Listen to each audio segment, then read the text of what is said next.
that sometimes what you're being told by politicians is twisted. Not that it's fake, not that it's a lie, but it's twisted for advantage or to play you. And today, the topic is inflation, okay?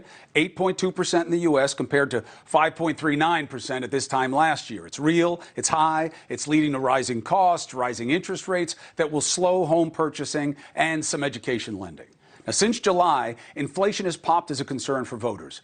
It's now at 44%. It was at 36%. It's a big jump, okay? Far higher than any other issue. You compare it to reproductive rights. Reproductive rights is about 14%. This is 44%. Now, that's good news for Republican candidates. Voters most concerned with the economy favor Republicans overwhelmingly. The margin is 2-1. Does Biden deserve the blame, as every GOPer says? Yes. Why? He's the president. It's on his watch. The cost of gas, $2.41 before him, $3.83 now. It's up 59%. Cost of eggs, up 30% year over year. Leads people to be down on the economy. How do we know? 57% say their financial situation's getting worse. Only 23% say it's getting better. All bad for Biden. But what did he do that was wrong?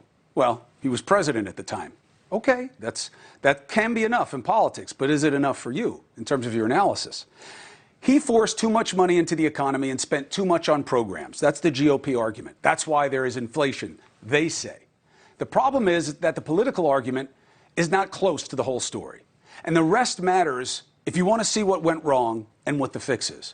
Not just the best case for the right or the left, but what's reasonable. Maybe that's what we call the segment, left, right, and reasonable. Anyway, if the problem were the checks that many of us got, a lot of that was done by Congress and under Trump. And Trump was in favor of giving more money just like Biden did. Google it. Look for yourself. Fair to argue that the amount that Biden added to that money may have been more than was needed. In that case, he added fuel to the fire, but the fire was already burning. By the way, that was Joe Manchin's argument that all the Democrats beat him up for. Let's wait, let's see, let's see. Maybe he was right. Seeing the checks and loans as bad, got to be slow on that. Don't forget how many were in dire straits. And that after that, the economy added a lot of jobs. And unemployment is very low. And the idea that inflation is sinking everything, well, that's at odds with the reality that corporate profits are at a 70-year high. Stock buybacks are expected to reach $1 trillion this year. Newsflash, they're using inflation as cover to squeeze more money out of you. Now, two things can be true at once. Biden did the wrong thing, so there's inflation, and corporations are doing the wrong thing. But remember this, corporations say, well, we got to raise prices. Costs are going up. Well, but how much do they have to raise their prices? Because if profits are at a record level, then something's out of whack here, right? So here are the four factors that matter with inflation. One, inflation is a global phenomenon. It's all over the world, and by the way, America has one of the lower rates, okay? Supply chain and labor availability, those issues that spiked costs, happened during COVID, all right? Lack of legal immigration for years now has caused a tremendous qualified worker deficit. We have about 10 million job openings right now. We don't have enough workers, okay? You might want to fix that instead of just fear-mongering about illegals, in quotes. You can do two things at once, you know. You can make us safer, make the process better, and get the workers we need. And then you have awful policy by the Federal Reserve. Low rates for too long that resulted in way too much cheap money. Chasing goods, assets, created market bubbles.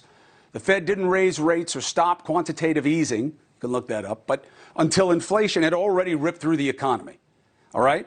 The policy, definitely under Biden, has been reactive, not proactive.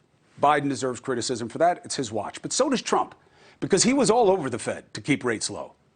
So the too much spending part, the Infrastructure Act, Inflation Reduction Act, horrible name, wasn't even about reducing inflation. Semiconductor Chip Act, even tuition forgiveness.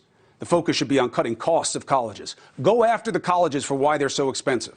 And then we don't have to have this debate about whose debt to forgive, okay? All of those acts are blamed as big spending by the GOP. But here's the problem with that. The majority of their spending is in the years to come.